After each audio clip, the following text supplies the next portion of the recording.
sambil menunggu yang lain, mungkin ada yang ingin ditanyakan sebelum ini kita mulai ke sebab baru tentang teorema Taylor. Silakan ya kalau ada yang mau ditanyakan atau yang masih ragu atau mungkin yang akan nanti mungkin setelah ini kan sedikit cuman ya yang section 6.4 ini mungkin nanti perlu diulang lagi atau gimana setelah ini gitu. Sambil nunggu yang lain ya.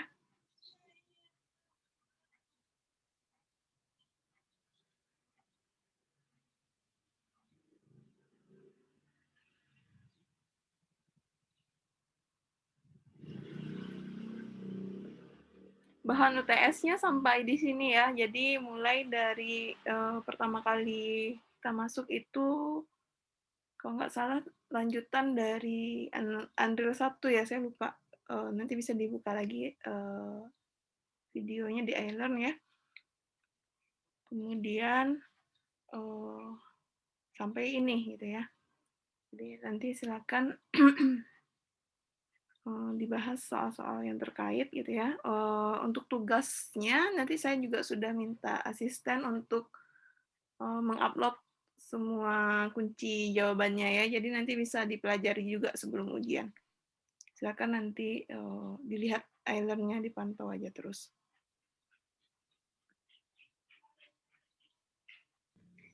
Andrew itu hari apa ya ujiannya?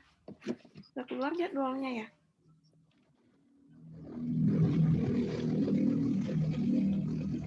Tanggal 10, Bu. Tanggal 10 hari Rabu ya? 9-10 ya hari Rabu. Jam berapa? Jam 2, Bu. Jam 2 ya. Oke.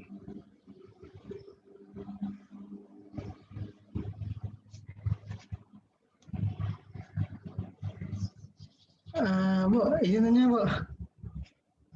Apa? Nanya satu, Bu. Video-video. Apa? Tapi ngomongnya cepet-cepet kali, nggak kedengaran sama saya. Kenapa? Video Anda satu kemarin, di Island dah ada lagi, Bu. Yang Andre 1, mungkin awal-awal pertemuan kali ya. Andre 1 kita Andre 2 ya? Ya sekarang ada kedua kan. Nah.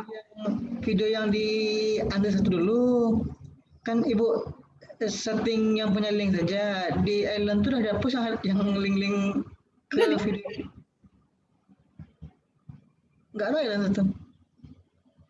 Di Ya kalau mau dihapus ya? Andre 1 di Island-nya nggak terdaftar lagi di sana ya? udah dapat, Bu. Oh gitu. Nanti saya ubah aja deh settingan di YouTube-nya. Soalnya awal-awal kuliah dulu juga kan awalnya saya share-nya di cloud-nya Zoom ya, rekamannya. Tapi kan karena terbatas, jadi saya pindahkan ke YouTube dan saya belum share ulang lagi rasanya link-nya. Ya, nanti saya atur lagi lah. Nanti kalau lupa ingatkan aja ya. Ya, Bu. Mau nengok lagi video lama, cuman nggak ketemu. Iya, soalnya kan kayaknya udah ditutup juga ya yang kuliah semester lalu di Island-nya. Ya, itulah ya, Bu. Oke.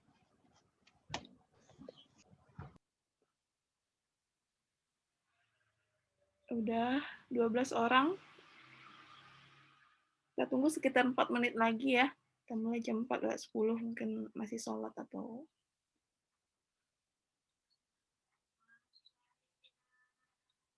dari soal tugas yang minggu lalu ada yang kesulitan nggak atau yang kira-kira ingin dibahas?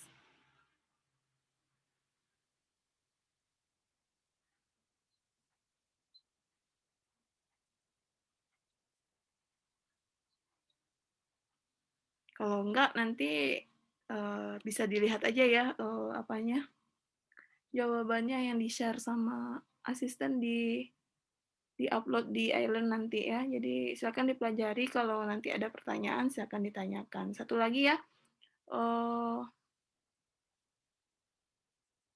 ujian UTS ini kan saya sudah ini ya memaksimalkan juga ya. Jadi kalau bisa kan memang setiap pertemuan ini kan seperti ini ya. Jadi langsung real time seperti ini menjelaskan gitu.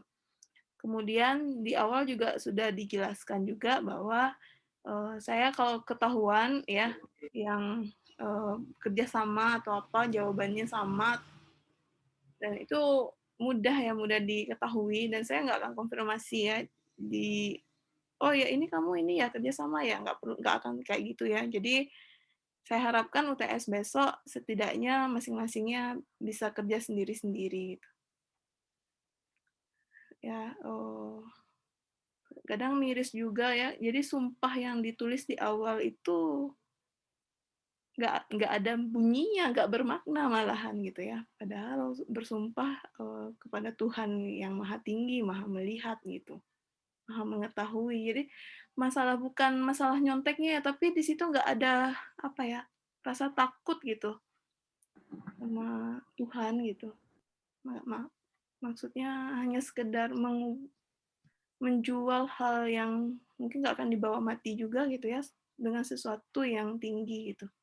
Nah itu yang mirisnya di sana gitu. Jadi kalau saya membiarkan itu terjadi ya saya ikut andil juga dong gitu. Membiarkan hal itu. Jadi harap dimaklumi ya di awal saya bilang seperti ini. Dan kalau misalkan ini ada beberapa hari lagi ya, silakan dimaksimalkan belajarnya. Dan saya juga terbuka, jadi kalau misalkan mau bertanya, walaupun tidak di jam kuliah, ya mungkin belajarnya baru sekarang atau beberapa hari ini gitu. Silakan ya, jadi nggak harus ini, jangan sungkan-sungkan juga gitu.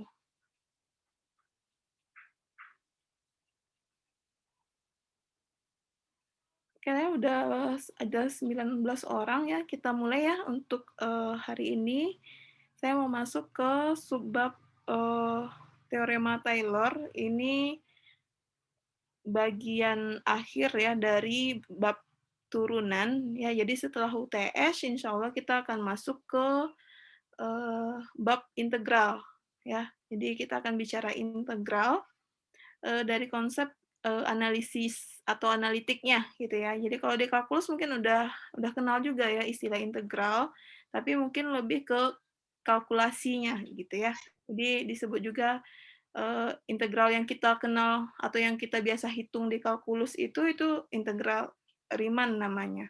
Integral ini banyak ya. Jadi Riemann ini terkait dengan penemunya tentu saja dan terkait juga dengan jadi kenapa dinamakan seperti ini karena integral itu banyak dan metode cara penghitungannya juga berbeda-beda gitu ya. Jadi makanya disebut integral Riemann gitu. Jadi hari ini kita akan masuk ke bab terakhir ya setelah setengah semester ini. Jadi bahan UTS-nya nanti akan sampai dengan teorema Taylor ini, gitu ya. Yang untuk nanti ada di sini lagi fungsi konveks ya. Fungsi konveks ini mungkin tidak akan banyak dibahas juga nanti, gitu ya. Mungkin tidak akan kita bahas juga karena ini kan sifatnya fungsi kayak misalkan fungsi nilai mutlak gitu ya. Jadi dia hanya satu fungsi yang punya sifat tertentu ya, yang diberikan di definisi 645. Jadi ini kayak wawasan aja ya. Kalau fungsi konveks itu bentuknya seperti apa gitu ya. Jadi silakan nanti dibaca aja kalau mau mengetahuinya gitu. Jadi kita sampai teorema Taylor saja sampai sini aplikasinya. Oke, teorema Taylor ini sebenarnya adalah kita bisa mengkonstruksi suatu polinomial berderajat n gitu ya dari suatu fungsi gitu. Jadi kalau saya punya polinomial, tentu dia punya pangkat ya, pangkat tertingginya misalkan n gitu ya. Jadi kalau saya punya suatu fungsi f itu punya n buah turunan di satu titik gitu ya. Artinya kalau saya turunkan sebanyak n, maka turunannya ada gitu ya. Termasuk 0 ya. Kalau misalkan turunan suatu fungsi di satu titik itu 0, berarti turunannya ada gitu ya. Yang tidak ada itu kalau misalkan dia ada pembagian dengan 0 atau yang menghasilkan bentuk tak hingga gitu ya, limitnya. Nah, kalau saya punya suatu fungsi yang bisa diturunkan n kali gitu ya, dan nilainya ada, maka kita bisa mengkonstruksi suatu polinomial berderajat n dari fungsi itu gitu. Ya, kita bisa mengkonstruksi polinomial berderajat n gitu. Nah, nanti bentuk polinomialnya ini yang mungkin di kalkulus juga sudah kenal juga istilah deret ya. Jadi kalau n-nya menuju tak hingga, kan kalau kita bicara deret kan sukunya tak hingga ya. Kalau sukunya berhingga, berarti dia berbentuk, kalau deret, berarti kan kalau misalkan Pn-nya menuju tak hingga, berarti dia merupakan deret fungsi gitu ya.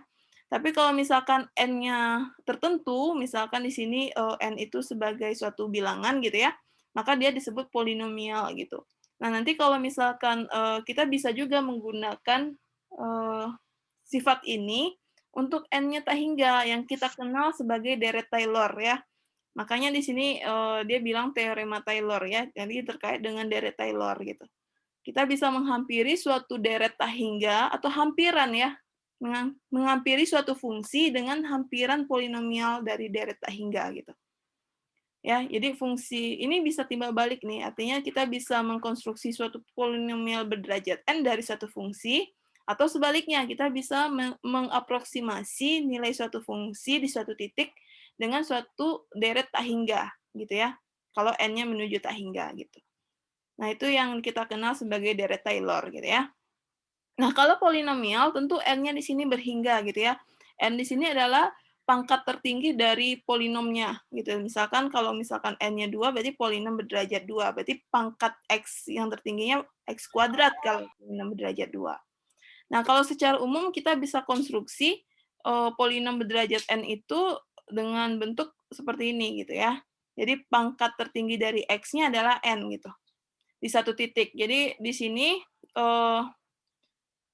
konstantanya itu dapat dinyatakan sebagai turunan pertama f di titik x0, kemudian konstanta di depan variabel x-nya itu turunan pertama sampai turunan ke n gitu ya. Dengan konstantanya nanti suku pertamanya adalah fx0, konstanta suku keduanya nanti adalah f aksen x0 gitu ya. Ini di sekitar x0 ya, kalau x0-nya 0 nanti dia menjadi deret Maclaurin ya, yang kita kenal. Kalau di sekitar 0 ya, x0 sama dengan 0. Tapi ini kita nggak bicara deret, yang ini polinomial. Secara umum kita bisa tuliskan bentuknya seperti ini. Gitu. Jadi polinomial Taylor itu dinyatakan seperti ini gitu ya. Nah, ini teoremanya. Apa kata teoremanya? Misalkan n itu adalah suatu konstanta, n itu sebagai indeks tentu dia adalah elemen bilangan asli gitu ya.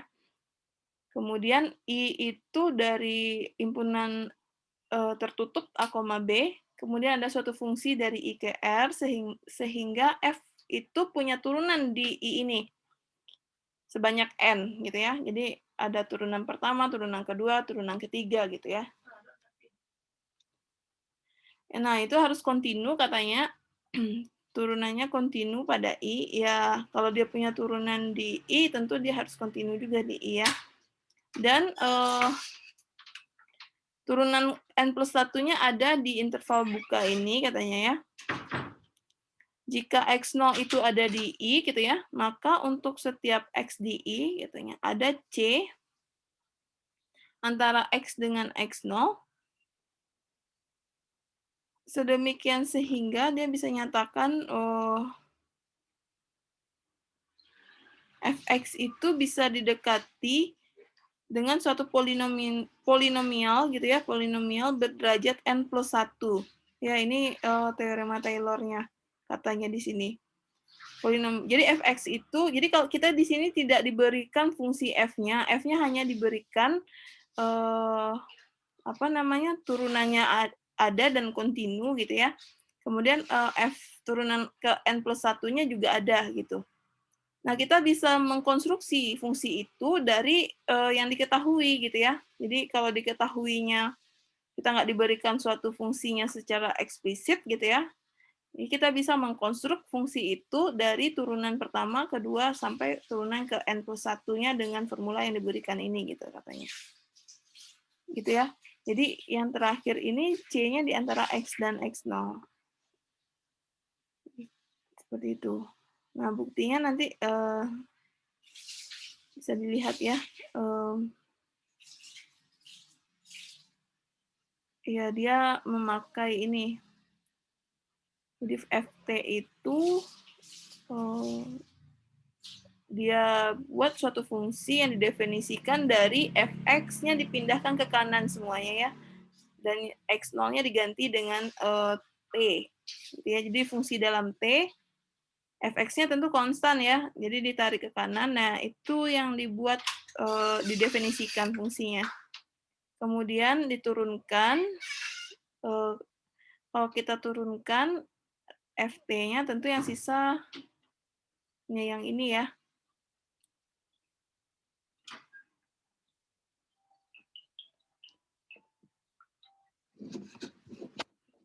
Yang ini, kemudian dibentuk lagi fungsi G. Fungsi G itu adalah selisih dari ft dengan turunan ini tadi ya.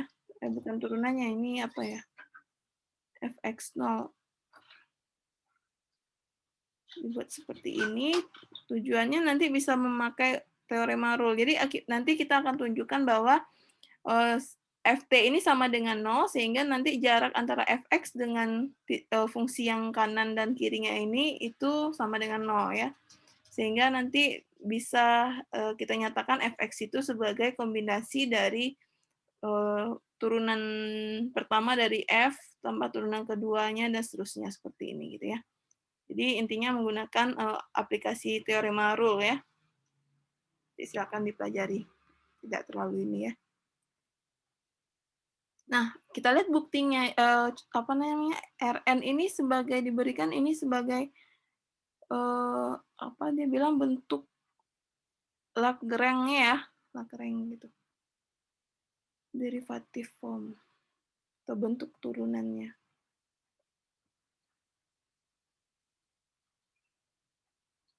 Kalau di deret kita sebut sisa ya kalau ujungnya itu. Tapi karena ini polinomial itu bukan sisa kayaknya. Oke, kita lihat aplikasinya ya.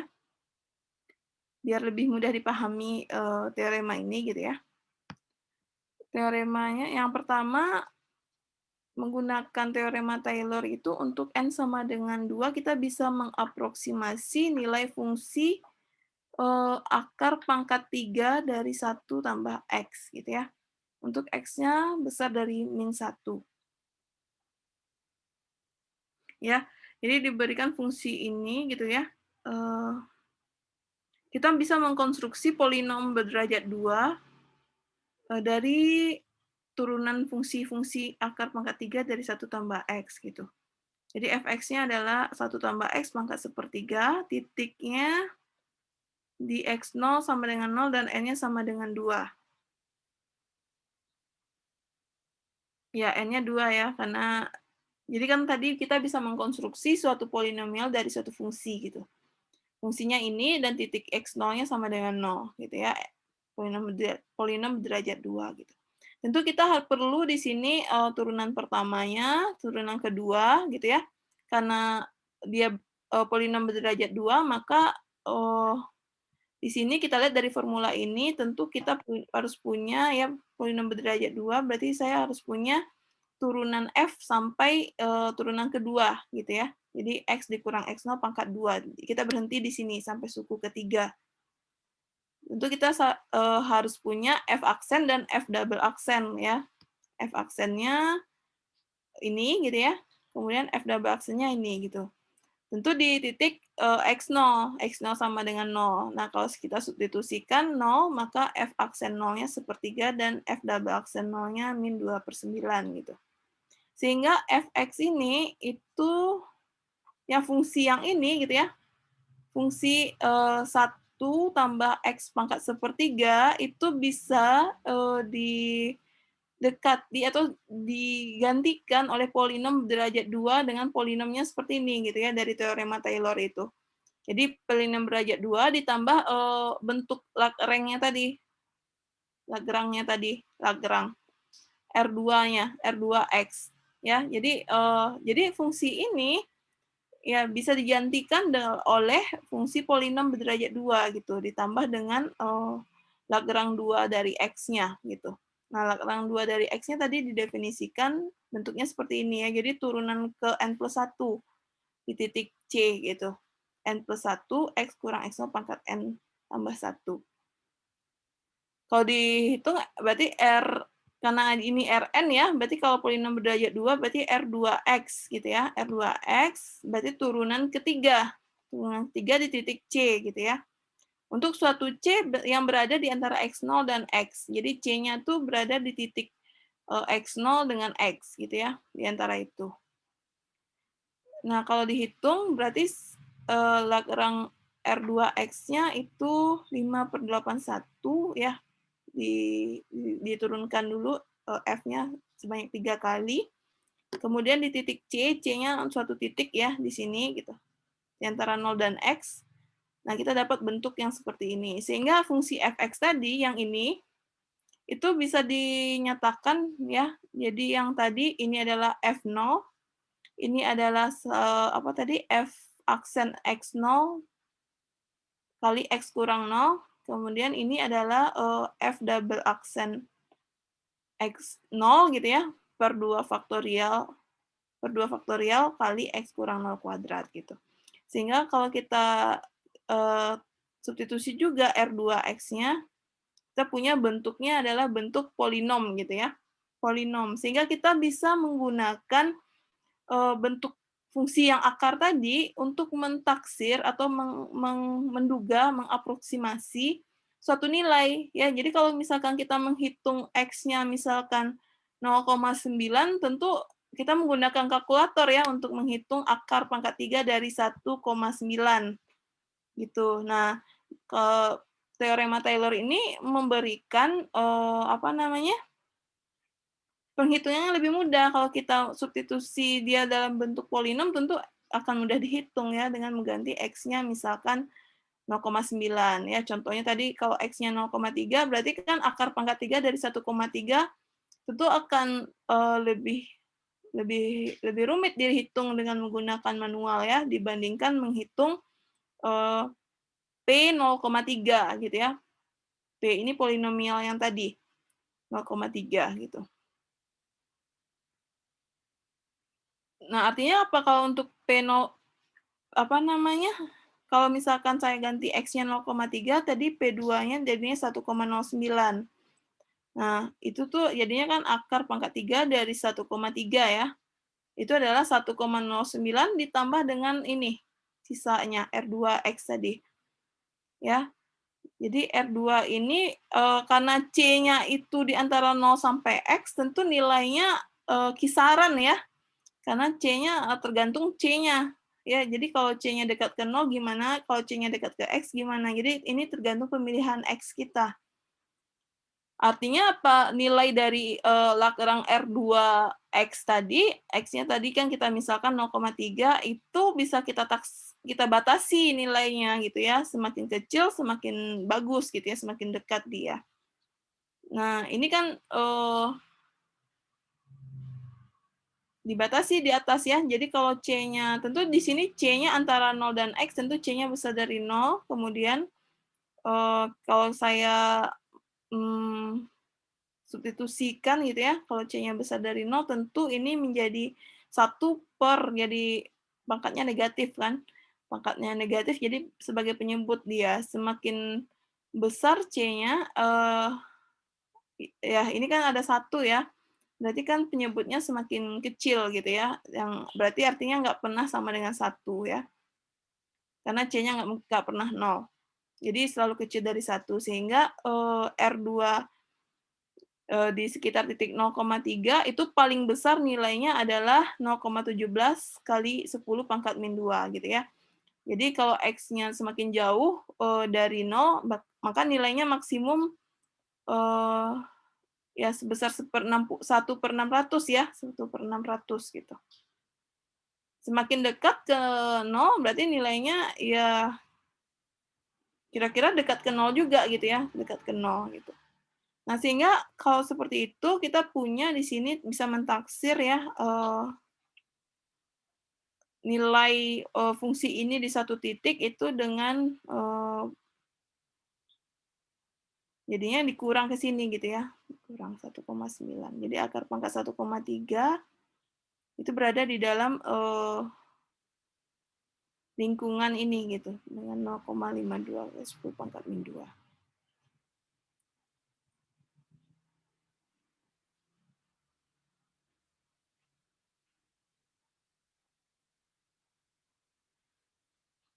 Ya, kemudian, aplikasi yang lainnya gitu ya, kita bisa juga, mendekati nilai E. Ya, nilai E ini kan kita kenal sebagai bilangan irasional gitu ya, yang sama dengan pi ya. Jadi sampai sekarang itu, sudah berapa desimal di belakang koma gitu ya, yang, menarik untuk dilihat gitu ya.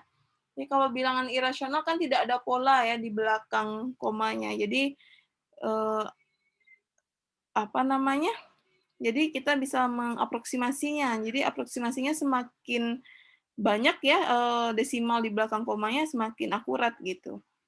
Nah ini, dengan, error-nya kurang dari 10 pangkat min 5 gitu.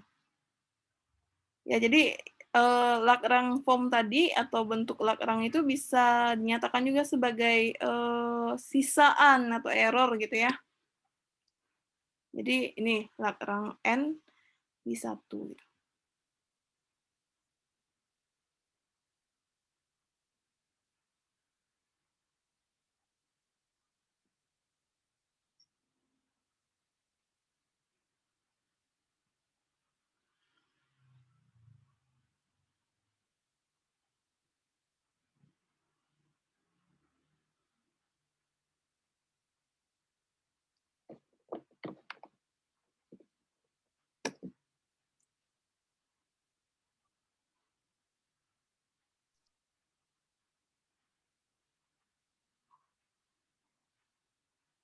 Ya, jadi kalau untuk yang ini,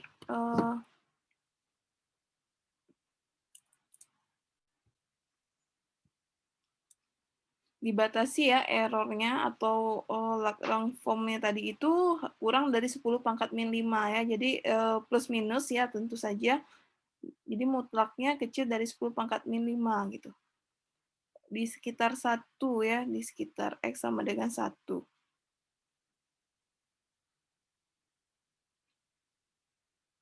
C-nya 1 di sini. Ya, C-nya 1. Berarti kalau kita punya G-nya tadi adalah eksponensial, artinya, berapapun turunan ke berapapun, nilainya akan dirinya sendiri ya, ini fungsinya akan menjadi fungsi awal gitu ya, E pangkat X.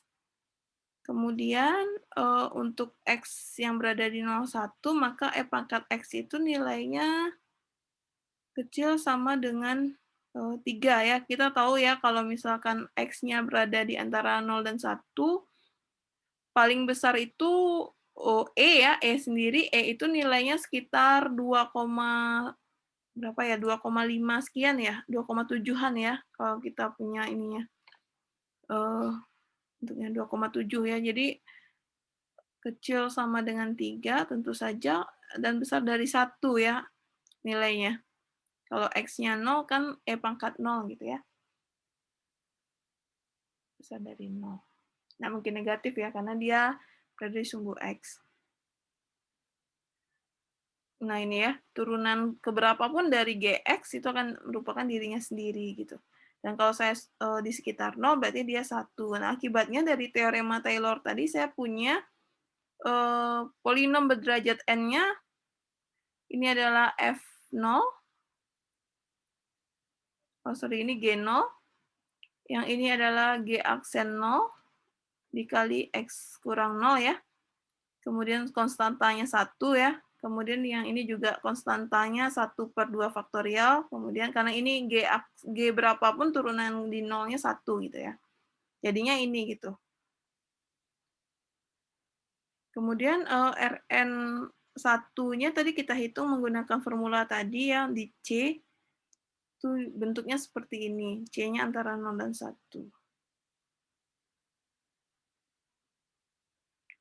Ya, intinya kita mengaproksimasi nilai E itu ya, nilai E-nya dengan polinom derajat tunggu dulu, ini kan 8-nya dapatnya dari mana? 8-nya itu diperoleh dari tadi kan errornya harus kecil dari 10 pangkat min 5 ya. Artinya apa? Kita harus cari N-nya di sini kan dari Rn1 ini kan nanti ada variabel N-nya di sini tadi. N+1. Nah, itu harus kecil dari 10 pangkat min 5. Pangkat C-nya kecil dari 3 ya. Jadi ya, akibatnya dari ketaksamaan ini kita punya N-nya itu sekitar 8 gitu ya. Jadi E sendiri itu bisa diaproksimasi oleh polinom berderajat 8 di sekitar 1 ya. Dengan bentuk polinomnya bentuknya seperti ini gitu. Dengan artinya apa? Ini dengan errornya 10 pangkat min 5. Semakin kecil errornya artinya dia semakin dekat ke E gitu. Jadi semakin errornya semakin kecil artinya aproksimasi kita semakin bagus gitu ya. Semakin bagus. Ya, jadi kalau misalkan errornya 10 pangkat min 10, tentu N-nya berapa gitu ya. Derajat polinomnya berapa gitu. Tentu lebih banyak ya, lebih banyak, semakin banyak aproksimasinya, makanya kita bisa nyatakan E itu. Nah, kalau N-nya menuju tak hingga, makanya di mana ya, di kalkulus mungkin ya, di deret itu. E itu bisa dinyatakan tidak aproksimasi lagi ya. Maka itu jadinya sama dengan kalau dia menjadi deret Taylor gitu ya. Menjadi deret, artinya kalau deret itu kan N-nya menuju tak hingga gitu. Dia nggak merupakan aproksimasi lagi, dia merupakan bentuk yang dirinya sendiri gitu ya. Jadi merepresentasikan dirinya sendiri gitu. Bukan pendekatan lagi gitu. Nah, itu asal muasalnya gitu ya. Nah, kemudian kita lihat lagi contoh ini. Ini ada suatu fungsi ya. Fx-nya cos x, x0-nya 0, itu dengan menggunakan teorema Taylor gitu ya. Jadi cos x ini bisa dinyatakan ya, dinyatakan tadi sebagai P, kalau di sini P1 gitu ya. P1 ditambah polinom berderajat, P2 ya, P2, polinom berderajat 2 ditambah dengan sisaannya tadi gitu ya. Atau bentuk Lagrange tadi. R2X gitu ya. Jadi polinom berderajat 2 gitu.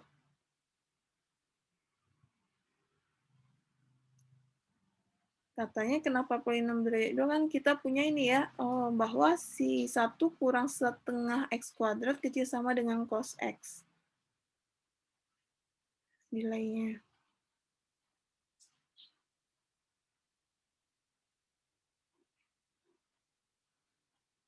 Akibatnya tentu cos X-nya itu adalah polinom ini gitu ya, 1 kurang setengah X kuadrat ditambah dengan errornya ini. Ini error antara fungsinya.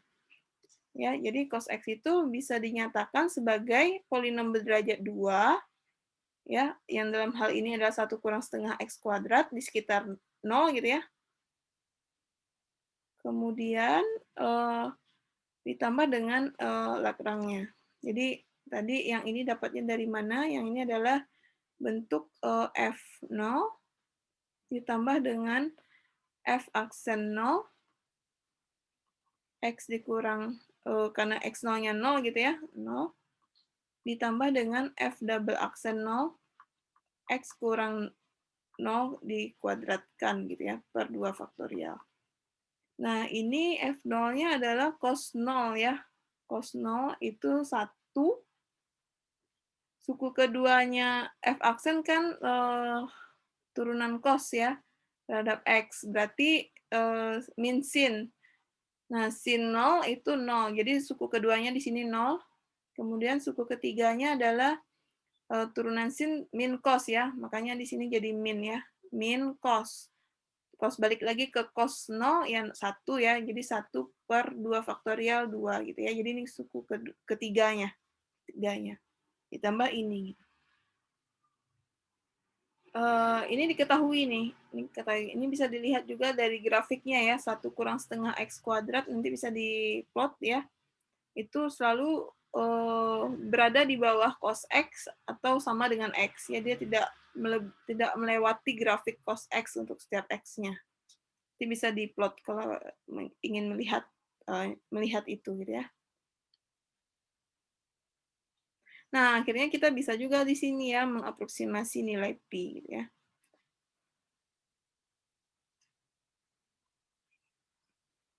Juga ln 1 tambah X gitu ya, bisa diaproksimasi dari polinom berderajat 2K sampai 2K plus 1, nilainya di tengah. Nanti silakan dibaca aja contoh terkait ya. Kemudian relatif ekstrim.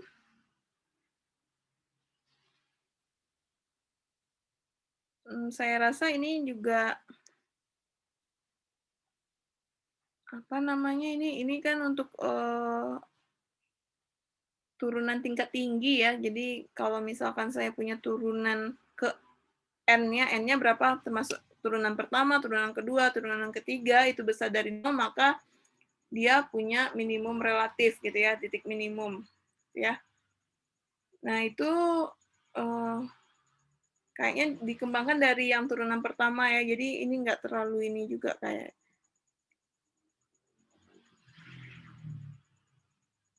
Ya mungkin itu aja kali ya untuk aplikasi teorema Taylor. Sebenarnya teorema Taylor ini intinya adalah kita bisa menyatakan suatu fungsi dari polinomial gitu, bentuk polinomial itu aja sih gitu ya. Kayak misalkan E itu bisa dinyatakan atau dihitung atau diaproksimasi dengan suatu bentuk polinomial gitu ya. Kan itu juga di deret di kalkulus juga udah dipelajari ya, yang kita kenal dengan deret Taylor dan deret Maclaurin itu. Ya, jadi intinya itu aja gitu ya. Kenapa ini masih dikatakan teorema Taylor polinomial? Karena memang kita belum akan bicara deret fungsi di sini gitu ya. Nah, nanti akan diulang lagi saat kita bicara deret fungsi. Ya, teorema ini gitu. Jadi dia merupakan deret gitu ya, penjumlahan tak hingga suku. Kalau penjumlahan berhingga suku disebut polinomial gitu ya. Jadi nggak terlalu dalam juga ya di sini dibahas. Kira-kira seperti itu. Oke, ada pertanyaan nggak? Tidak harus terkait untuk materi hari ini aja. Silakan kalau mau ditanyakan apapun ya materi sebelumnya, atau ingin membahas soal yang mana terserah. Kita masih punya waktu, masih banyak.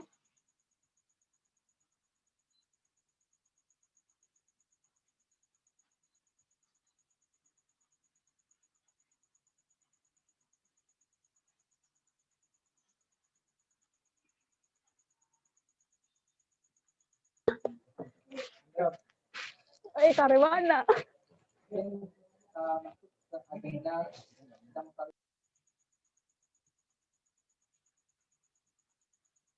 Tugas yang kemarin gimana? Ada yang ingin ditanyakan?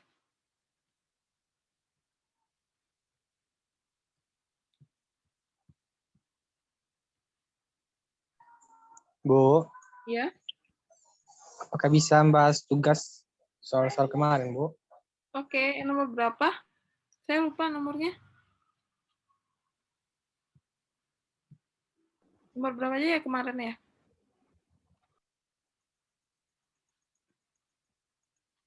Ntar, Bu. Cari dulu, Bu.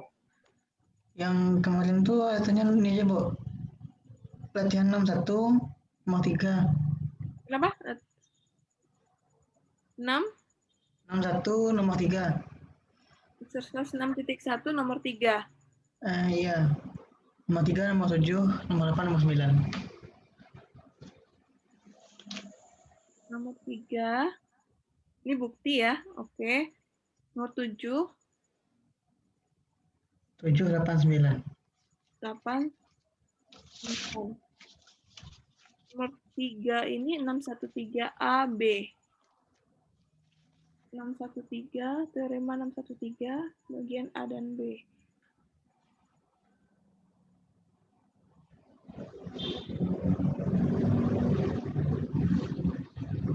Bagian A dan bagian B, penjumlahan dan perkalian skalar ya. Ada yang mau coba nggak? Menuliskan buktinya. Nanti saya koreksi. Bisa di-share screen.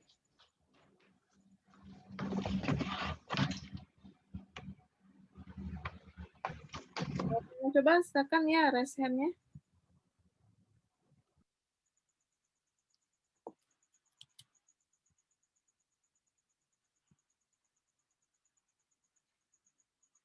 Silakan dicoba di papan tulis virtualnya ya. Jadi atau mau menampilkan yang kemarin juga boleh ya. Jadi kalau share screen foto tugas kemarin juga nggak apa-apa. Dijelaskan aja, nanti saya koreksi. Untuk yang nomor 613A, teorema 613A buktinya ya, kemudian 613B. Satu aja boleh ya, serah. Kita mau ini, mau lihat juga ya, tugas yang udah dikerjakan kemarin. Silakan ya, raise hand-nya.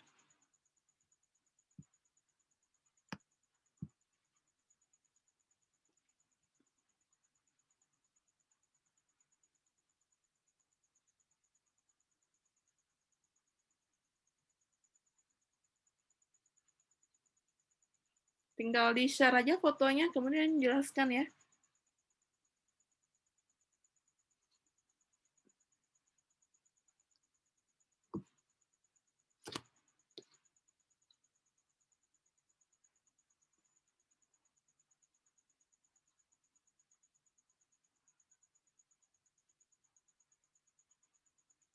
Dia mau coba? Mungkin kalau nulis agak susah ya, soalnya mungkin nggak terlalu halus ya nulis di papan tulisnya, karena kan harus pakai ini juga kan, pen.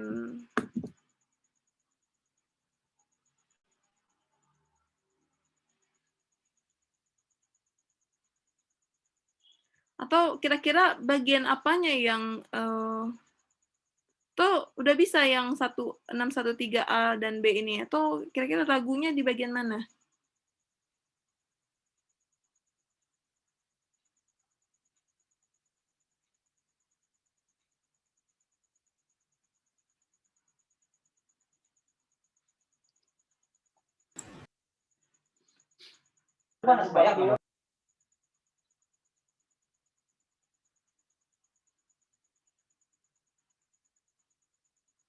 Silakan, saya mungkin nggak ini, kira-kira ragunya di bagian mana? Atau misalkan saya kasih soal tugas ini di UTS, ya, kira-kira apakah mudah langsung dikerjakan, atau sudah dapat idenya, atau blank sama sekali, atau gimana? Nah, kalau blank sama sekali, nggak tahu mulainya, sebutin aja ya, apa kendalanya. Kalau misalkan saya berikan soal ini di UTS, misalkan, nah kira-kira apa yang ada di pikiran pertama kali? Udah dapat kebayang ya mau kemana gitu. Setidaknya itu udah tahu ya mau ngapain gitu. Atau setelah ini saya nggak tahu Bu mau ngapain lagi gitu. Atau misalkan di skip aja karena nggak punya bayangan apa-apa gitu. Silakan. Mungkin komentarnya dulu aja dulu sebelum bahas soalnya.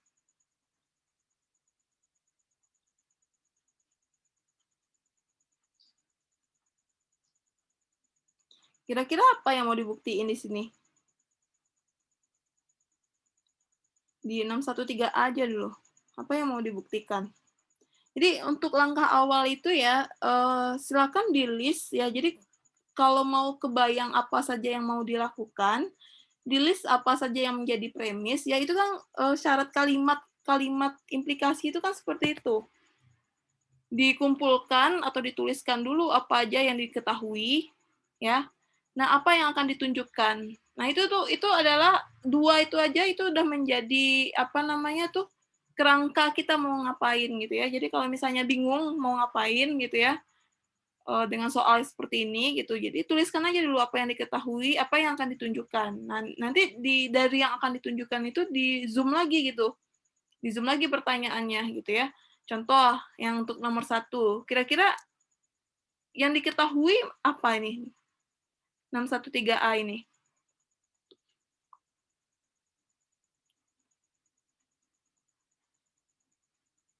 Yang mana yang diketahui? Yang menjadi premisnya yang mana? Ini kan implikasi ya.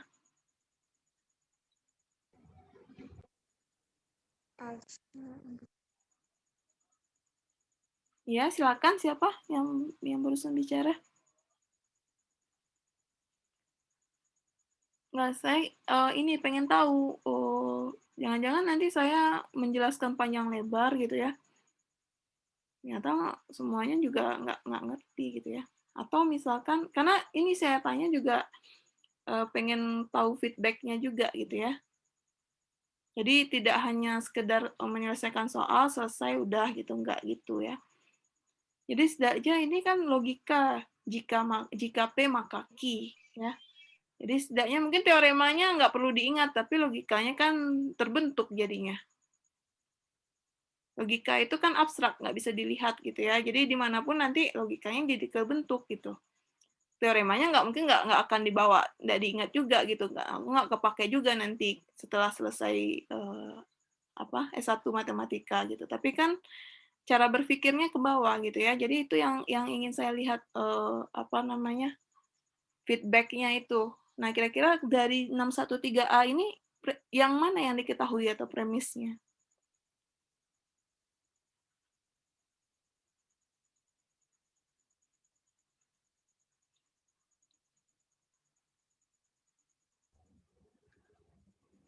Nggak ada yang bisa jawab?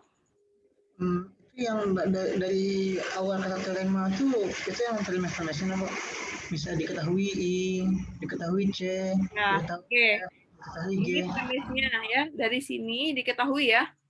Dari sini sampai mana? Sampai Diferensial di C. Sampai sampai ini. C. Iya dah. Oke, nah betul ya. Ini adalah premis umum. Artinya apa? Artinya premis ini itu dipakai untuk poin A, B, C, D, E gitu. Nah, tapi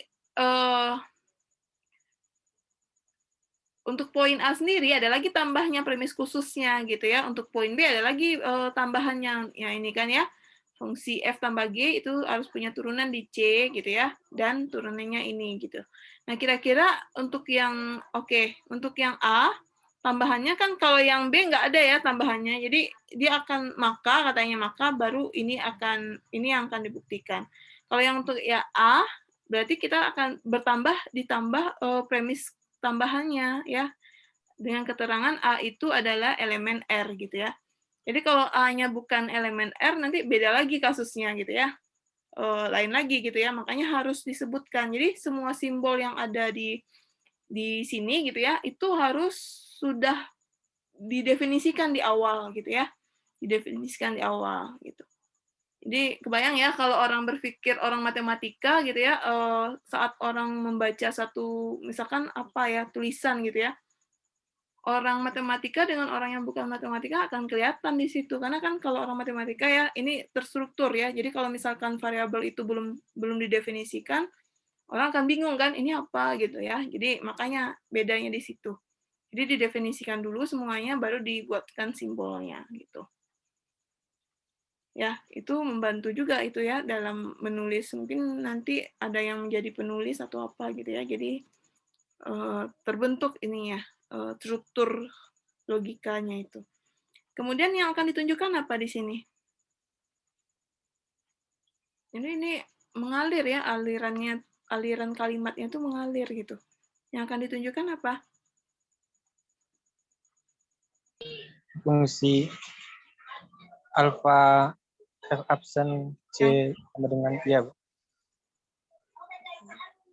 Ya, ini satu ya. Jadi ada dua di sini. Sebelum bisa dinyatakan dia bentuknya sama dengan ini kan artinya nilai dari turunan alfa F itu sama dengan alfa dikali turunan F di C.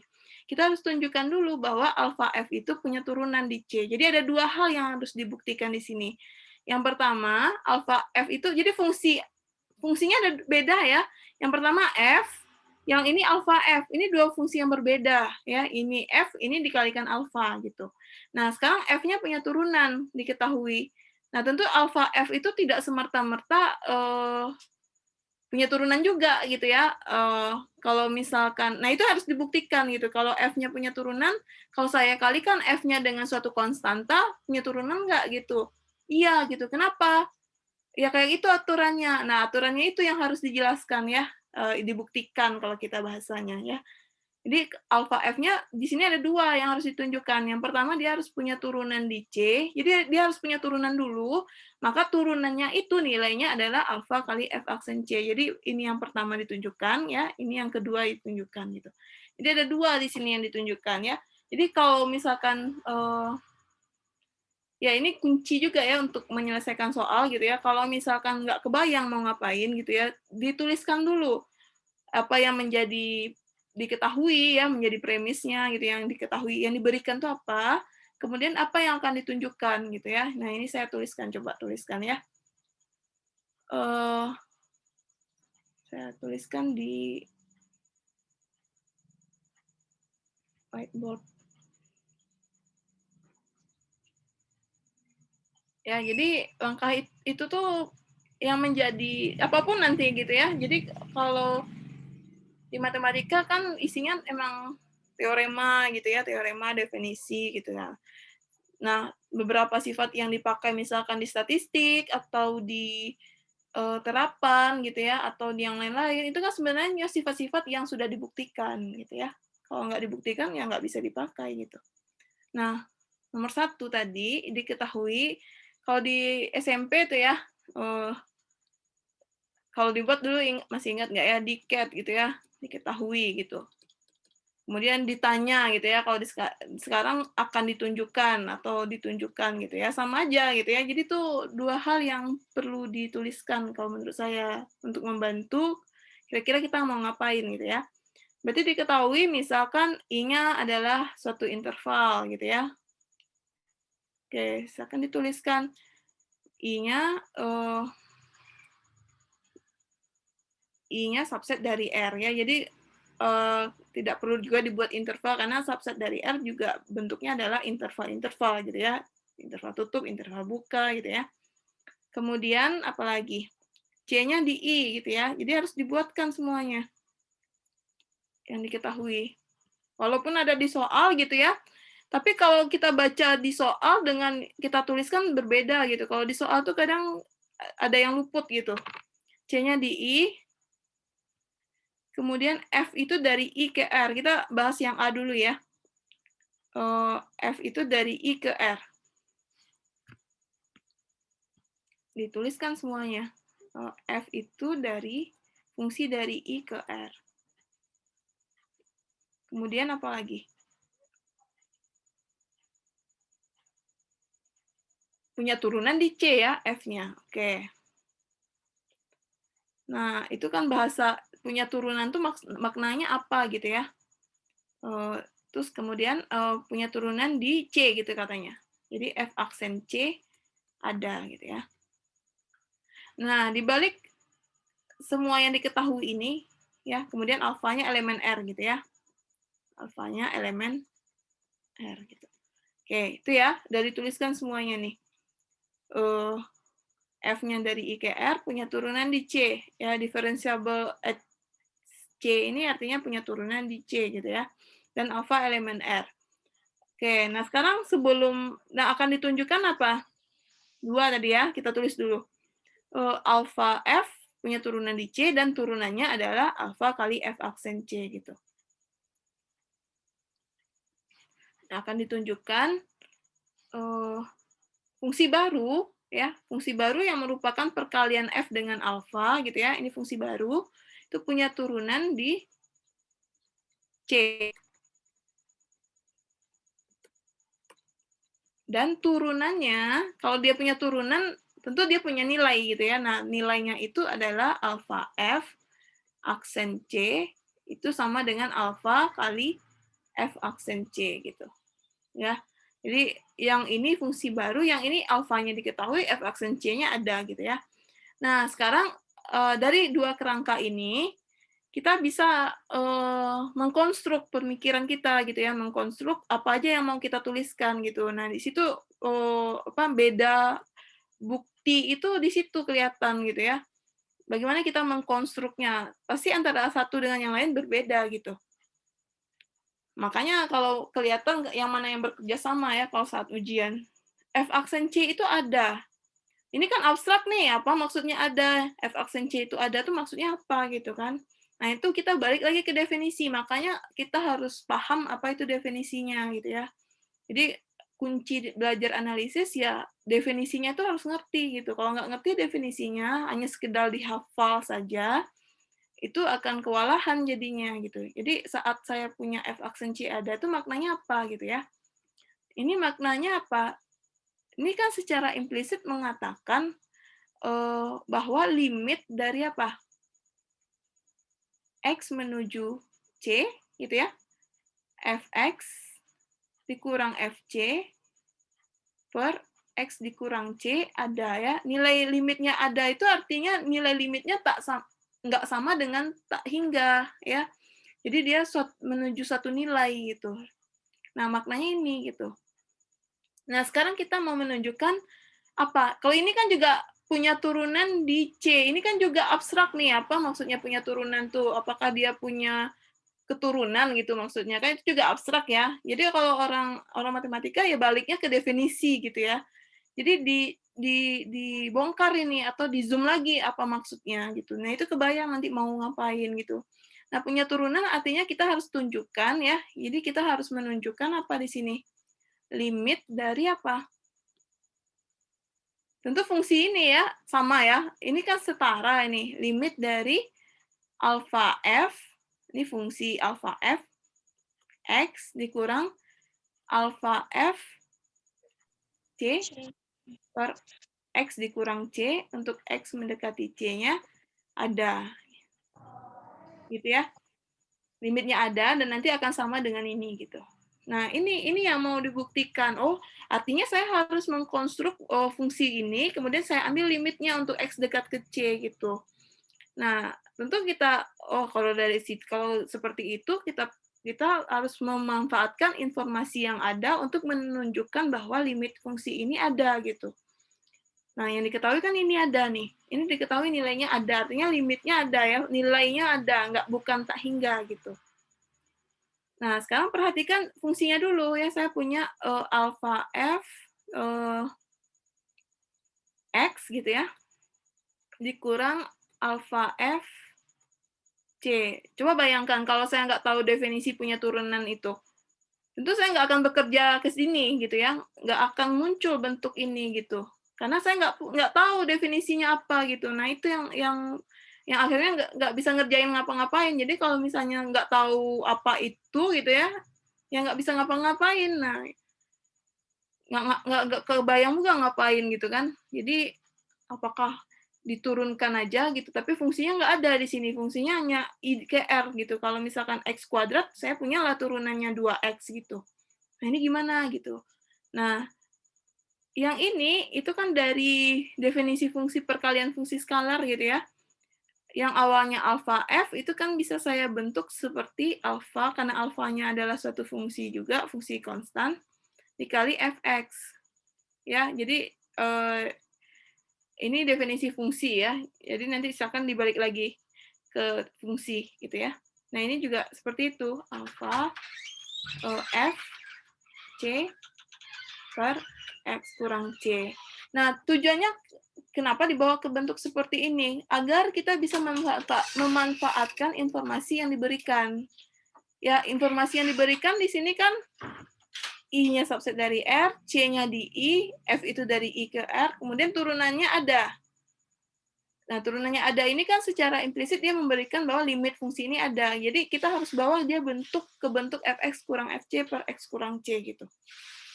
Nah, ini kan bentuknya bisa disederhanakan menjadi alfa kali fx dikurang fc gitu ya, per x kurang c. Jadi informasi yang diketahui itu membawa kita ke bentuk konstruksi ini gitu. Jadi kita melangkah itu nggak tanpa arah ya. Jadi kita melangkah itu kayak tujuannya tahu gitu ya, tujuannya tahu. Nah, kita gimana caranya supaya kita bisa menemukan tujuannya. Nah, tujuannya itu adalah memunculkan bentuk ini gitu. Nah, itu kunci juga itu ya. Jadi jadi kita memanipulasi dari 1 ke 2, 2 ke 3, ini nggak asal-asalan gitu ya. Nggak asal-asalan. Bagaimana kita bisa memunculkan bentuk ini gitu. Nah, ini konstan ya karena alfa elemen R, bukan dia juga fungsi konstan ya. Dia bisa ditarik keluar, tidak terkait dengan X gitu ya. Nah, sekarang kita diminta, kan ini fungsinya saja ya, kita ingin melihat limitnya ada nggak gitu ya. Nah, sekarang kita lihat, kalau saya ambil limit kedua ruasnya limit X menuju C. Tentu ini juga akhirnya akan menjadi limit X menuju C, ya. Karena alfanya adalah konstan, nggak bergantung pada X, tentu dia berapapun X-nya dekat ke C atau tidak, dia nilainya akan sama gitu ya. Jadi dia akan menjadi, alfanya bisa ditarik keluar gitu ya, alfa. Nah, limit yang sisa adalah limit X menuju C dari fx kurang fc per X kurang C gitu ya.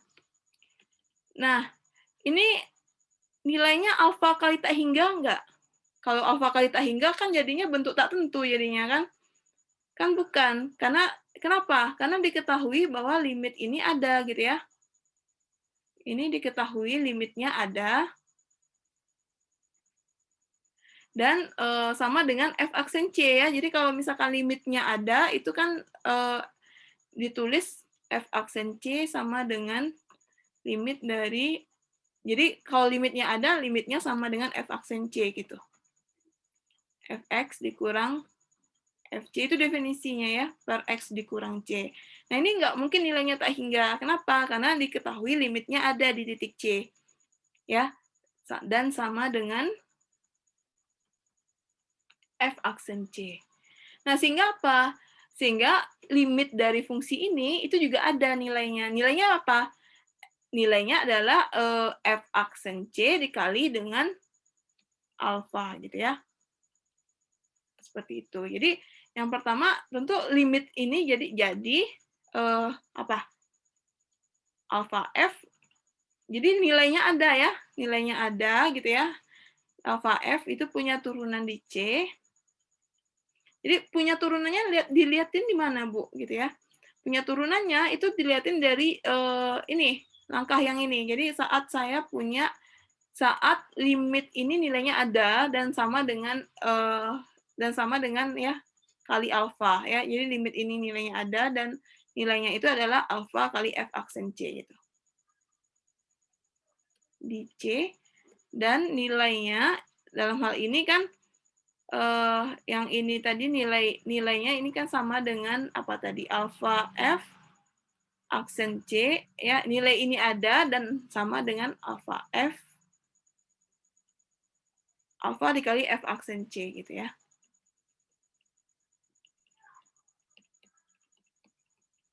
Ya, jadi ya seperti itu ya. Jadi kalau misalnya kita paham, jadi yang perlu diingat itu adalah definisi. Semua teorema itu kan sebenarnya adalah turunan dari definisi, sifat-sifat yang diturunkan dari definisi gitu ya. Teorema itu memudahkan gitu ya. Tapi yang mutlak tahu itu adalah definisi gitu. Jadi kalau tidak paham definisi ya blank jadinya. Ya, jadi cukup dipahami definisinya. Maka semua konsep-konsep, jadi kalau paham ya, semua konsep itu jadi mudah gitu. Bahkan membayangkan bentuk geometrinya pun juga mudah gitu ya. Makanya semuanya itu kayak wah matematika tuh, jadi kalau udah bisa kayak gitu, baru bisa berkata matematika tuh indah gitu ya, kelihatan bentuknya.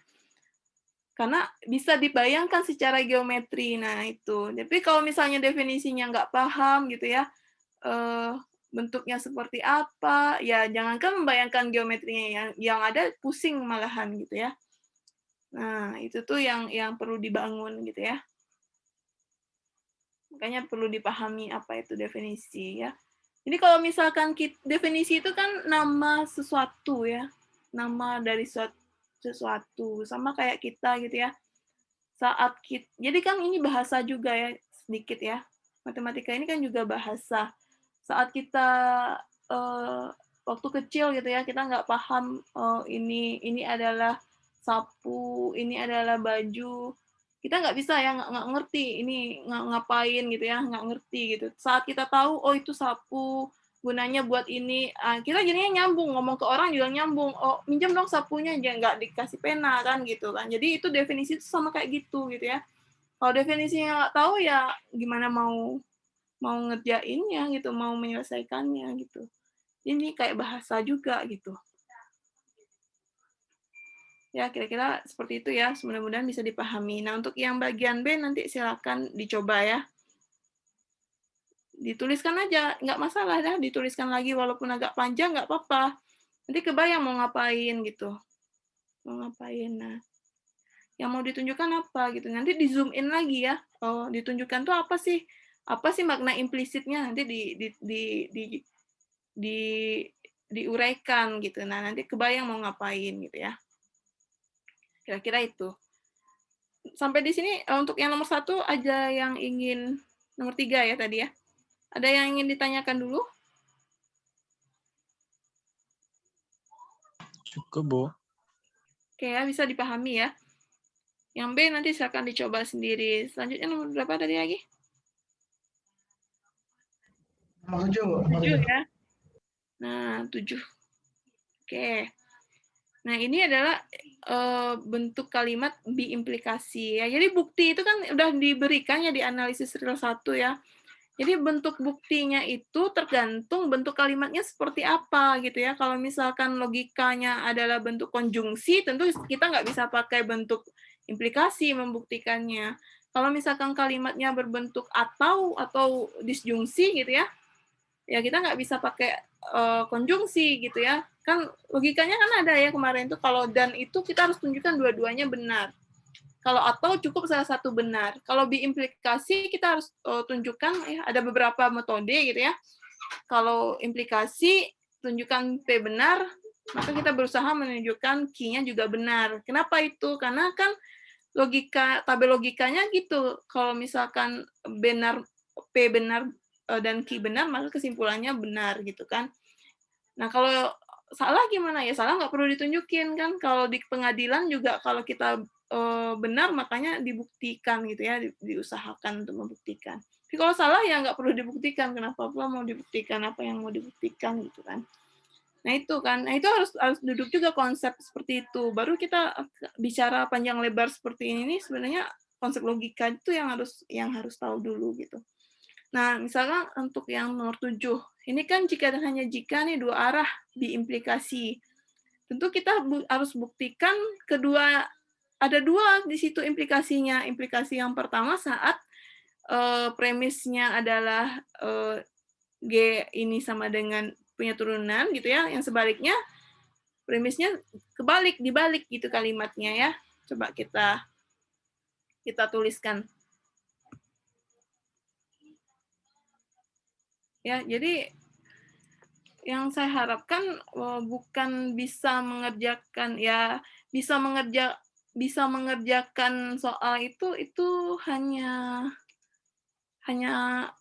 akibat saja ya, akibat dari logika yang sudah terbentuk gitu.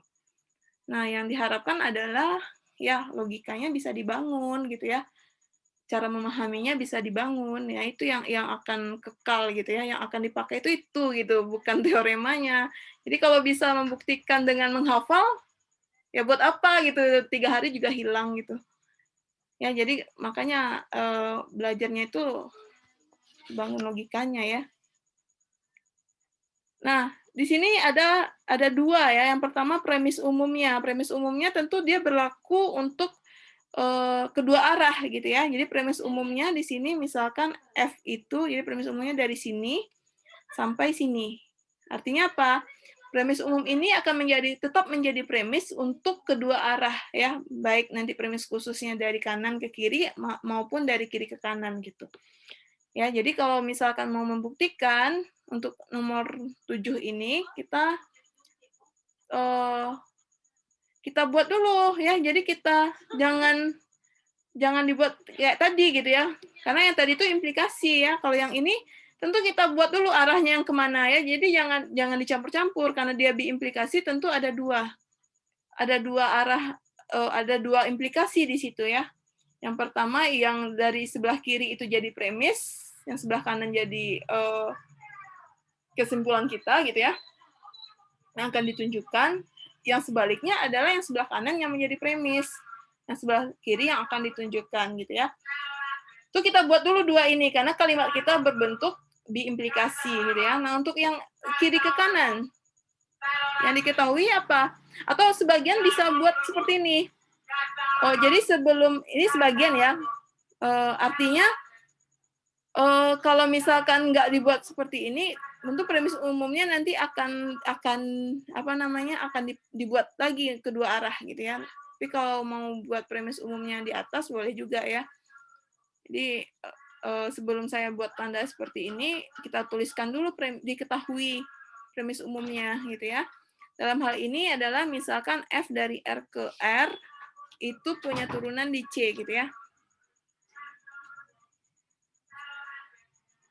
F dari R ke R. Jadi diketahui, atau misalkan ya, saya bikin diketahui aja biar mungkin keingatan yang pelajaran SMA-nya. F dari R ke R gitu ya. Kemudian F itu punya turunan di C, gitu ya. F dari R ke R itu punya turunan di C. Punya turunan di C.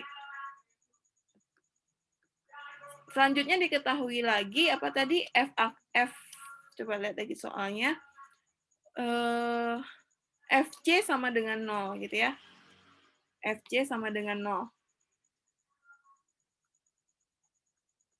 Ya, kenapa nggak dibuat karena ini premis umum ya. Jadi kalau dibuat di dalam tanda ini artinya dia harus dibuat lagi nanti di bawah gitu ya. Jadi ini apa ya? Ya itu selain logikanya ya, ini kan mengalir logikanya. Ini juga orang matematik itu biasanya lebih efektif, efisien gitu. Jadi daripada menuliskan 2 kali, mending dia ditaruh di atas. Artinya dia di luar dari 2 implikasi ini nantinya. Dia berlaku untuk kedua implikasi ini, ya. Nah, di situ kelihatan juga ya bahwa sistematis juga nantinya gitu orang matematika itu akan terbentuk juga gitu. Bayangkan ya kalau misalnya saya tulis lagi ini di sini di panah implikasi pertama, kemudian saya tulis lagi di panah implikasi kedua. Itu kan nggak efektif gitu ya, berulang-ulang gitu. Nah, untuk yang dari kiri ke kanan ada tambahan premis. Dia hanya berlaku dari kiri ke kanan gitu ya. Misalkan GX sama dengan mutlak FX, punya turunan di C katanya. Ya, jadi diketahui misalkan saya punya fungsi baru GX itu didefinisikan sebagai mutlak dari fungsi F. Nah, ini punya turunan fungsi G ini, itu punya turunan di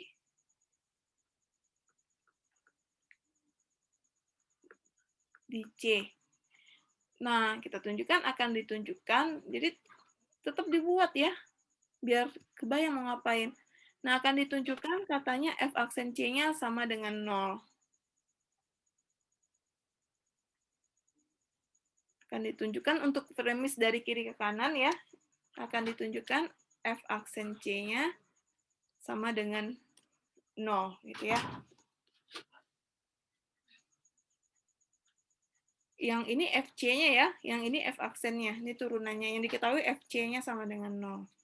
Nah, kira-kira kita kan nggak tahu nih, ya kalau hafal ya tentu nggak tahu ini ngapain gitu, tapi kita coba uraikan maknanya apa gitu ya. Kemudian ini punya turunan di C nih, diketahui.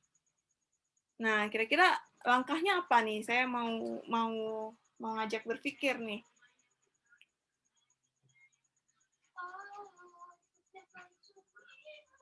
Apa? Definisi limitnya ada tadi, Pak?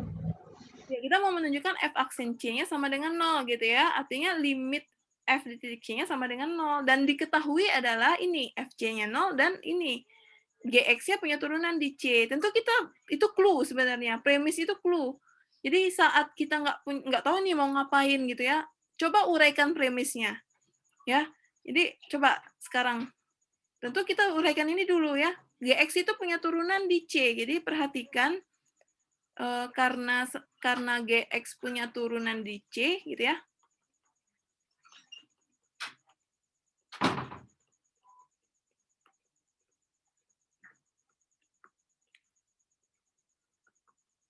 Maka apa?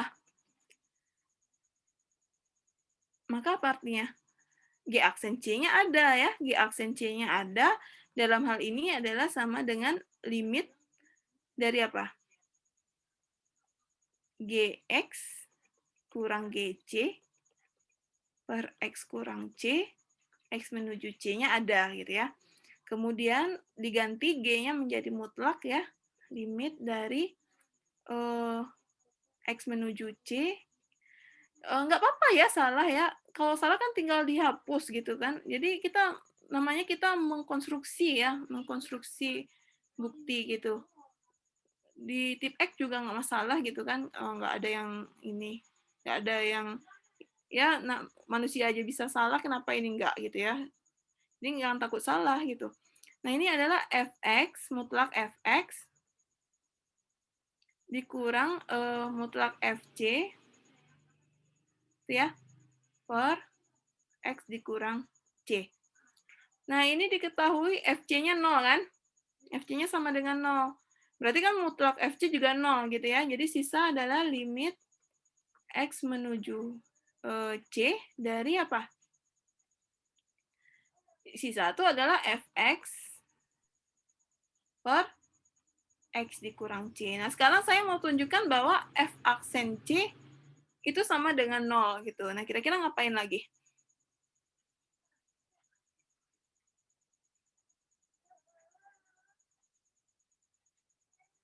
Diketahui sampai di sini ya. Oke, sebenarnya untuk menunjukkan, nah ini ya saya bilang langkah mundur ya. Ini boleh dituliskan, tapi boleh juga sebenarnya dilakukan di kertas buram gitu ya. Jadi saat saya mau menunjukkan f aksen c sama dengan 0 gitu ya, itu kan sama aja menunjukkan limit x menuju c dari fx dikurang fc gitu ya, per x dikurang c sama dengan limit x menuju c dari apa? Fx ya, fx per x dikurang c sama dengan 0 gitu ya, sama dengan 0. Kira-kira dari sini ada nggak informasi yang bisa dipakai?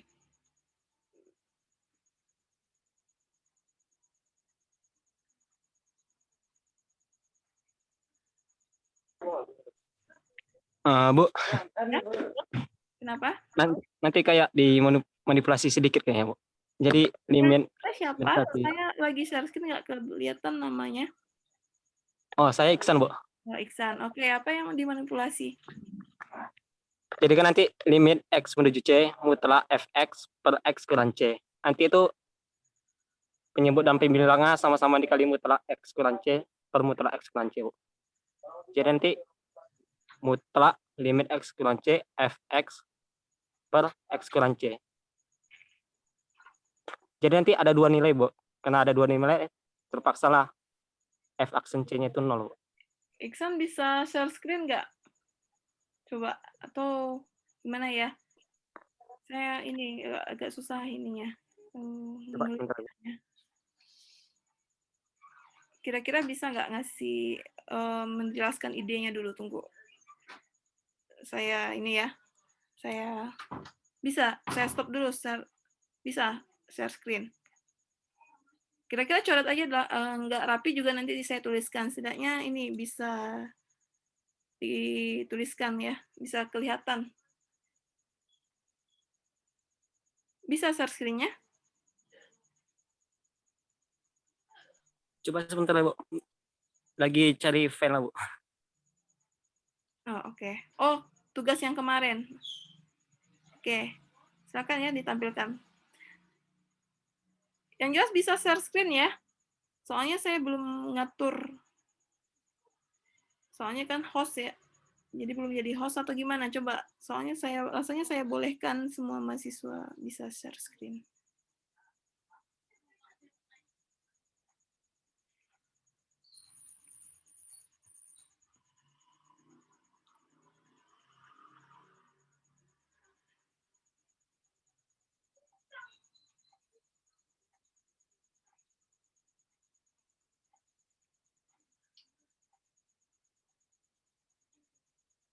Saya stop dulu ya.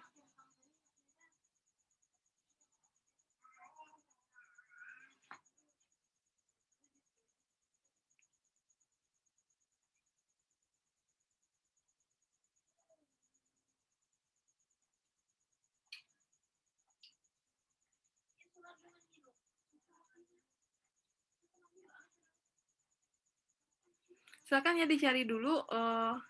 Kita lihat dulu yang ini. Kalau udah nemu nanti di interrupt aja ya Isan ya. Oke, yang lain kira-kira Iya, ini. Bu. Kebayang nggak yang mau ngapain lagi setelah ini? Kita lihat ya, kalau f aksen C-nya itu sama dengan 0, berarti kan C-nya adalah titik stasioner ya. Artinya si C-nya itu merupakan puncak atau merupakan titik lembah gitu ya. Kebayang ya. Dan di FC-nya itu sendiri sama dengan 0 gitu ya. Jadi fungsi F di titik C juga 0 gitu ya. Kemudian F aksen C-nya kita akan tunjukkan dia 0 gitu. Nah,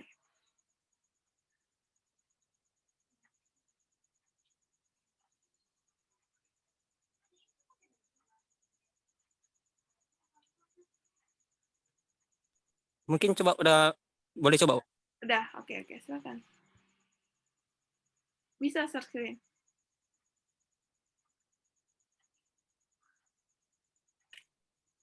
Nggak bisa, Bu. Oh, nggak bisa, saya atur dulu ya.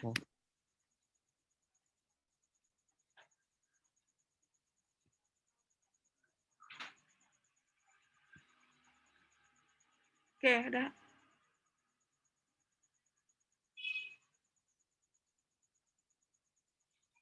Udah, coba silakan.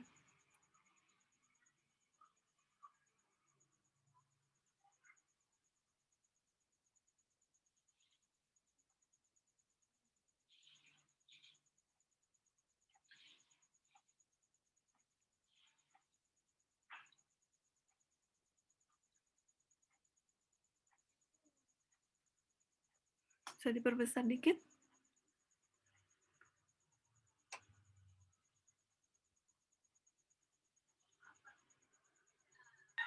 Kelihatan, Bu. Soalnya pakai HP, Bu. Oke. Geser ke kiri dikit. Oh, oke, sip. Ya.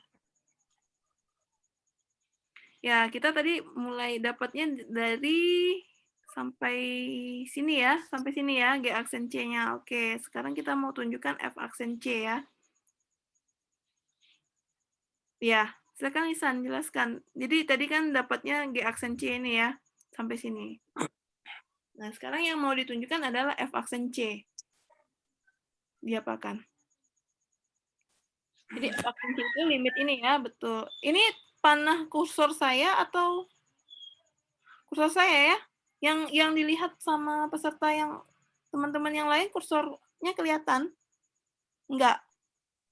Enggak kelihatan. Oh. Nggak ada. Ya, saya coba nggak ada ya kursornya ya, gimana? Atau Isan jelaskan aja coba. Bu. Berarti kan kita buktikan dari kiri ke kanan, Bu. Ya. Jadi GX itu kan mutlak FX. Berarti kalau GC berarti mutlak FC. Nah, kalau misalnya untuk X nggak sama dengan C, berarti Iya. kita ambil limitnya. Ya. Limit dari fungsi GX. Jadi limit X menuju C, GX kurang GC per X kurang C itu sama dengan limit X menuju C. GX tadi mutlak FX, GC tadi kurang mutlak FC. Yang luas kiri definisi dari turunan, sedangkan yang luas kanan limit X menuju C mutlak FX kurang mutlak 0. Jadi hasilnya G aksen C sama dengan limit X menuju C mutlak FX kurang X kurang C. Per X kurang C. Ya, itu yang kita dapatkan tadi ya. Sampai di sana. Ya, kemudian? Sementara kita tahu kalau F aksen C itu sama dengan limit X menuju C, Fx kurang Fc per X kurang C. Nah, dari yang kita ketahui tadi G aksen C sama dengan limit X kurang C, ini kayak semacam manipulasi gitu. Jadi Fx kurang Fc tambah Fc mutlak. Ini sebenarnya nggak perlu, Bu. Jadi karena Fc-nya sama dengan 0 kan nggak mempengaruhi juga. Nah, jadi G aksen C sama dengan limit X kurang C mutlak Fx kurang Fc per X kurang C. Dari baris perhatikan bahwa itu ya dari baris pertama itu sampai yang kedua itu oke ya.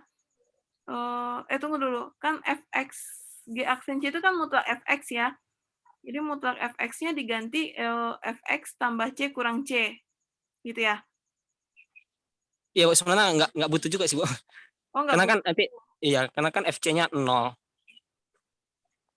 Ya. Nah, maksud saya itu dari baris kedua ke baris ketiga itu dari mana dapatnya? Oh, Yang ini mana, Bu? tambah. Oh, yang itu enggak, yang baris kedua itu enggak perlu ya? Iya, nggak perlu kayaknya, Bu. Iya. Nggak perlu itu ya. Jadi langsung aja Iya. baris ketiga ya. Iya, Bu. Ya, betul. Terus?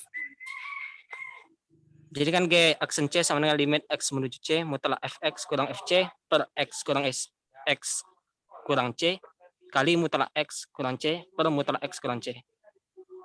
Sebenarnya itu dilimitkan kedua apanya, Bu? Kedua sukunya sebenarnya. Dalam kurung besar. Jadi G aksen C sama dengan limit X menuju C mutlak Fx kurang Fc per mutlak X kurang C kali mutlak X kurang C per X kurang C. Nah, nanti ini kan limit kan, kalau mutlak limitnya bisa masuk ke mutlak, Bu. Kalau limitnya ada. Sekarang kan oke, ya. Kemudian X. Sementara limit mutlak X kurang C per X kurang C kan ada dua nilai, Bu. Antara min 1, min 1, 1. Berarti limitnya Supaya G aksen C-nya itu ada, kan kena G aksen C-nya kan ada turunan. Berarti mutlak F aksen C itu 0, Bu. Karena mutlaknya 0 berarti F aksen C-nya 0. Setahu saya gitu. Tunggu dulu, tunggu, limit kan Iksan bawah dikit nggak kelihatan ke bawah. Oke, yang limit yang suku kedua itu, limit X mutlak X kurang C per X kurang C. Itu kan limitnya nggak ada. Betul nggak? Itu kan nilainya 1 dan min 1 ya, limit kiri dan limit kanannya. Iya, Bu. Nah, itu limitnya nggak ada itu. Artinya apa? Dia nggak bisa dikalikan ke dalam limitnya. Jadi syarat kalau limit itu bisa masuk ke dalam, itu kalau masing-masing fungsi itu limitnya ada, gitu ya. Nah, sehingga yang bagian suku kedua itu kalau dalam hal ini limitnya nggak ada, gitu ya. Atau gimana? Ada ini? Ada alasannya nggak untuk limit yang bagian kedua di baris terakhir itu?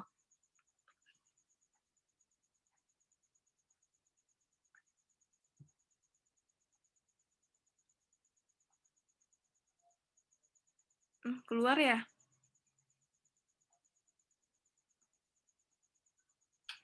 Mungkin jaringan, Bu. Oh, jaringan.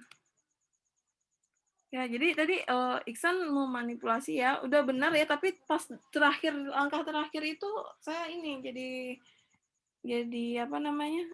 Karena dia kan limit mutlak X mutlak itu 1 dan min 1 ya, limit kiri dan limit kanannya nggak sama, artinya nilainya nggak ada gitu. Ya, baris tinggal ujung terakhirnya itu yang perlu diperbaiki sedikit ya. Nah, kira-kira Yang lain mungkin ada ide lain nggak? Yang Ihsan udah bagus tuh. Ide terakhirnya tuh tadi sepertinya dia memeriksa limit sepihaknya, Bu. Kalau limit ada berarti kan limit kanan dan limit kirinya sama. Karena dia mutlak berarti pasti di sana pasti nol. Itu tadi idenya, Bu.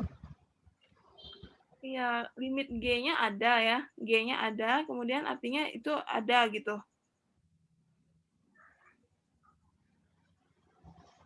Tapi kalau saya Waduh.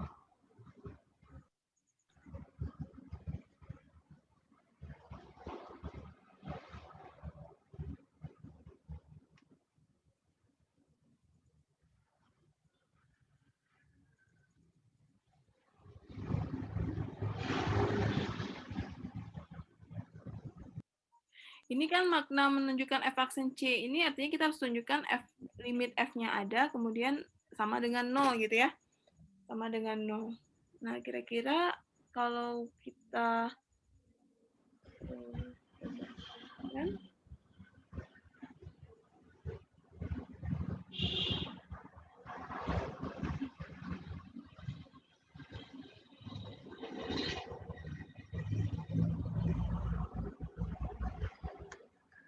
kalau seperti ini gimana? Gimana, Bu? Kalau seperti ini, jadi perhatikan yang ini ya. Yang di sini dia limitnya ada ya, limitnya ada. G aksen C ada, berarti limit ini ada gitu ya. Kemudian kita lihat lagi, perhatikan F aksen C. F aksen C, itu kita akan tunjukkan limit. Ini kan limit dari X menuju C dari Fx dikurang Fc gitu ya. Saya coba ini ya, dari yang Iksan kerjakan tadi ya, kita uraikan lagi, kita sama-sama ini nemukan ininya. Kemudian F aksen C, karena Fc-nya 0, berarti saya punya bentuk limit X menuju C dari Fx per X dikurang C, gitu ya. Oke, nah ini diketahui ada nih limit mutlaknya. Kira-kira nilainya gimana nih? Kita harus bawa ini ke sini nilainya ini dan sama dengan 0.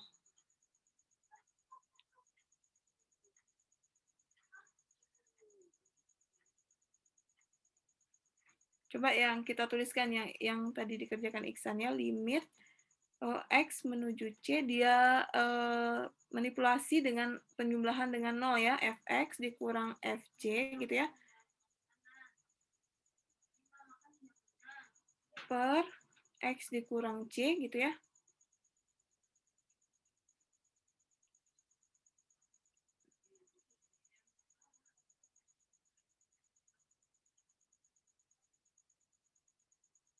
Dikali dengan apa tadi, Sam? Mutlak X kurang C gitu ya? Iya. Mutlak X kurang C. Nah, ini dimutlakan tadi? Enggak, Bu. Ini Ibu kan kerjanya dari fungsi aksen C, Bu. Saya tadi geraknya dari G aksen C, Bu. G aksen C gitu ya. Iya, Bu. Dari sini ya. Berarti coba kita skip dulu ini ya. Kita skip dulu ini, berarti kita bergerak dari sini. Berarti limit dari mutlak Fx dikurang mutlak F, dimutlakkan gitu ya. Karena dia 0 ya, bisa ditulis seperti ini. Oke ya, tapi tidak berlaku secara umum. Jadi mutlak ini itu kecil dari mutlak ini nilainya. Tapi karena Fc-nya 0, oke, bisa dijadikan sama dengan ya. Per X dikurang C, X menuju C. Kemudian dikalikan mutlak ya. Ini dikali 1 ya. Oke, nah sekarang dipindahkan. Limit X menuju C mutlak Fx dikurang mutlak dikurang Fc ya, dimutlakkan per X dikurang C dikali dengan X dikurang C per X kurang C. Nah, eh,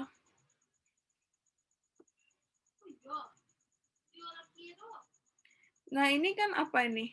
Mutlaknya dikeluarkan gitu ya. Nah, Ihsan mengalihkan ke dalam ini. Nah, ini yang saya ini tadi saya saat limit dikalikan ke dalam itu artinya masing-masing limit ini fungsi ini limitnya harus ada gitu ya. Jadi kalau kita lihat di sini kan limit bagian kanan ini kan nggak ada. Karena limit kirinya tidak sama dengan limit kanan gitu. Ya, jadi Apa, Bu? Boleh ya, Bu? kenapa? Gimana? Ya, karena mutlak X kurang C per X kurang C tadi kan emang nggak ada nilai ya, Bu. Sementara G aksen C itu emang udah ada turunannya, Bu.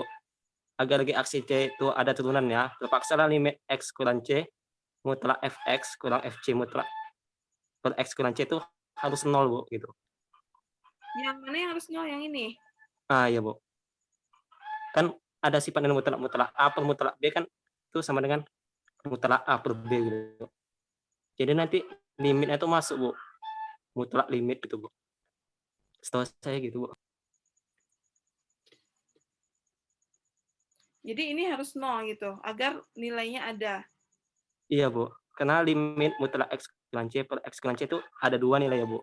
Sementara diketahui G aksen C itu udah ada turunannya, Bu, gitu.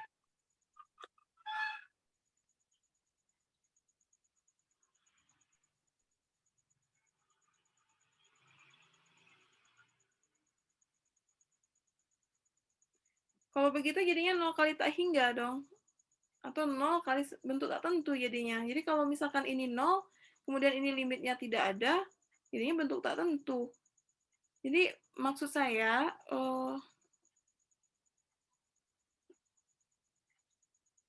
kalaupun ini harus 0, ini harus dijamin ada gitu. Gimana ya ngomongnya? Jadi saat saya punya limit G-nya ada atau turunan G-nya ada gitu ya, dan itu harus kira-kira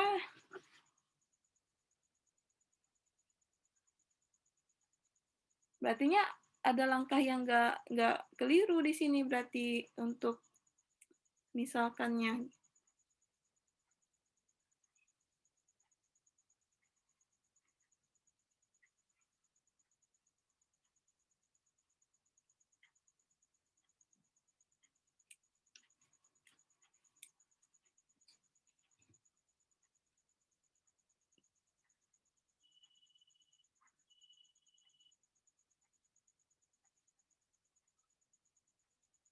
Ya, saya paham maksudnya. Jadi misalkan karena harus membuat dia ada, karena ini limitnya nggak ada gitu ya, ini dikalikan, ini harus 0 gitu ya, yang di tengah ini. Tapi kan ini tuh 0 kalau apanya yang 0? Itu limitnya. Jadi saat saya ambil limit fungsi pertama ini, dia harus masukkan ke dalam juga gitu. Jadi saat dia bisa dikalikan ke sini gitu ya, nah itu harus masing-masingnya harus ada dulu gitu. Kalau misalkan ini dibuat 0, ya apa yang 0 gitu? Fungsinya kan ini kan ada pembagian dengan X kurang C. Jadi nggak bisa langsung 0 gitu. Yang bikin dia 0 itu kan membuatnya limitnya nanti. Karena ini kan pembagian X per C-nya diapaikan gitu kan ya. Jadi ini nggak bisa gitu ya tanda tanyanya di sini gitu. Jadi walaupun limit G aksen C-nya ada, tentu bentuk manipulasi seperti ini rasanya ada jalannya yang keliru ya. Jadi tidak bisa seperti ini gitu.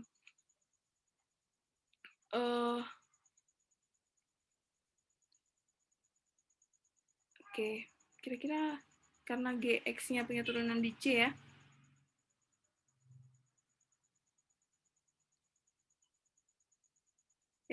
Ya, jadi saya ini ngerti ya maksud Iksan tuh. Jadi agar turunannya ada, maka ini limitnya harus 0. Tapi kan limit ini harus 0 itu kan artinya limitnya dikalikan ke dalam dulu gitu. Nah, masalahnya dikalikan ke dalam ini nggak bisa gitu ya, karena dia dua-duanya harus limitnya ada gitu. Apa, Bu? Tapi kan Kenapa? ada sifat, Bu. Limit fungsi X kali Gx itu sama dengan limit fungsi X kali dengan limit fungsi Gx, Bu. Limit fungsi apa? F. Limit F kali G itu sama dengan limit F kali limit G. Coba lihat lagi. Itu kalau limit masing-masingnya ada, limit F ada, limit G-nya ada gitu. Jadi nggak ada syarat umumnya, jadi syarat premisnya ya, jadi nggak bisa langsung dikali seperti itu. Jadi dia dikali kalau limit F-nya ada dan limit G-nya ada gitu. Kalau salah satunya nggak ada limitnya, dia nggak bisa masuk ke dalam limitnya. Jadi syaratnya harus F dan G-nya punya limit gitu. Coba lihat lagi teorema limitnya. Itu F dan G-nya itu harus punya limit di titik mana, misalkan titik C gitu ya. Ada premisnya gitu ya. Ada syaratnya yang harus dipenuhi dulu gitu. Karena kalau misalnya satu tak ada, jadi bentuk tak tentu dia. 0 tak hingga gitu ya, atau kebaliknya, atau konstanta kali tak hingga gitu.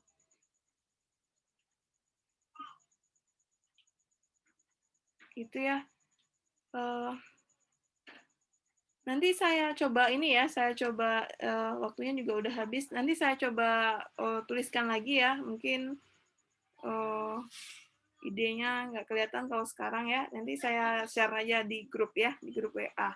Ya, jadi sampai di sini sampai sebenarnya kalau misalnya masalahnya adalah kalau limitnya ada dan muncul bentuk seperti ini tentu ada yang salah ya, karena kalau kita kalikan ke dalam itu nggak jalan dia gitu.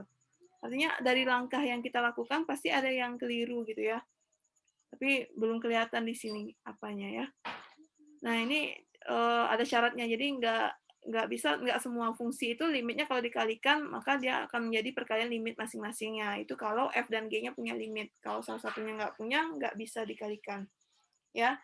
Kalau ini 0 kalau dikenakan dengan limit, tapi kan limitnya belum masuk ke dalam. Jadi dia suatu fungsi aja. Nggak mungkin 0 gitu ya. Mungkin 0 gitu.